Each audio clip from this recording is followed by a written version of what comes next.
Hi, I'm Nicole O'Brien, the Managing Director of Oakland Nature Preserve. The preserve is a wonderful resource within the town of Oakland. The town actually owns the land, and Oakland Nature Preserve Incorporated is the nonprofit that manages the land and provides environmental education programming for area residents. We are open 7 days a week from sunrise to sunset, free of charge. So we're an absolute kind of gem of a resource that people can come and experience natural Florida. We have about 4 miles worth of trails, including our boardwalk, which is our most popular trail. It's 2/3 of a mile, and it goes out to Lake Apopka. We have a classroom and museum, education center, and do lots of programming throughout the year as well.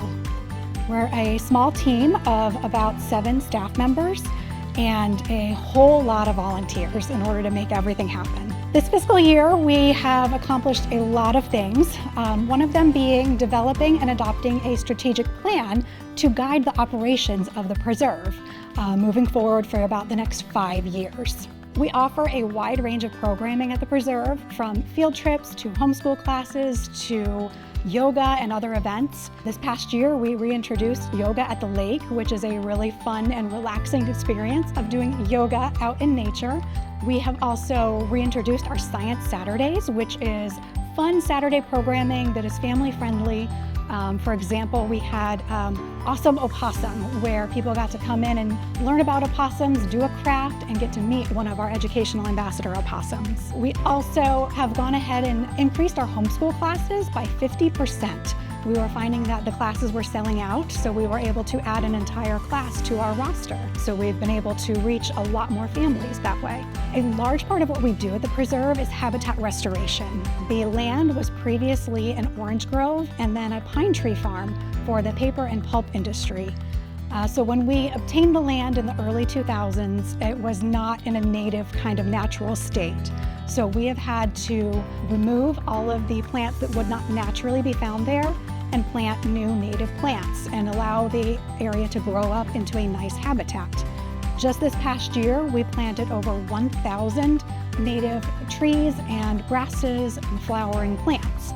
To go along with our habitat restoration, we actually do prescribed burns. These are controlled burns under various strict circumstances where we burn the landscape in order to stimulate new plant growth. This is a very necessary process to do, and it's helpful for the environment because it clears out a lot of the brush, the fallen limbs, the dead plant material that gets left over and can cause a wildfire to occur if a lightning strike were to happen. As a nonprofit, we do need to seek out grants and donations in order to sustain our operations.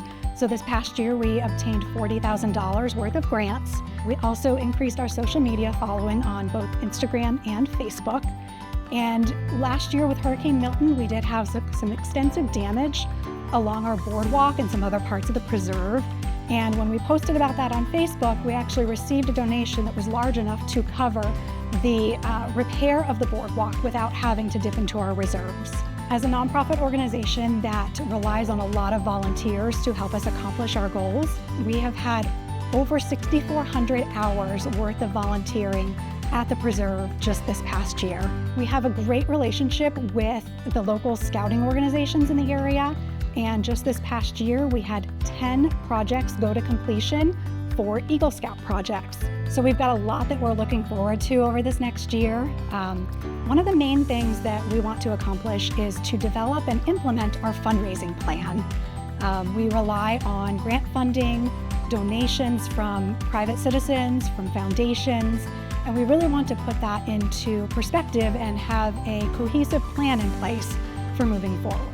With some of our programming, we actually take kayaks out to different lakes around the area, and we have a truck that we use to do that.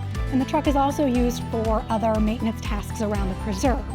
Unfortunately, our truck is about 20 years old and it's needing a little bit of work these days, so one of our goals is to go ahead and find the funding to replace that truck. We have an exciting project coming up this next year.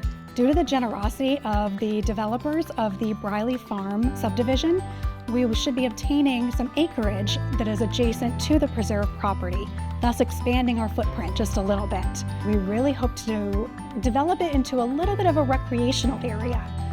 We desire to put in a pavilion that can be multi-use. It could be used as outdoor classroom space. We could host birthday parties there, and really for it to be a community gathering space as well.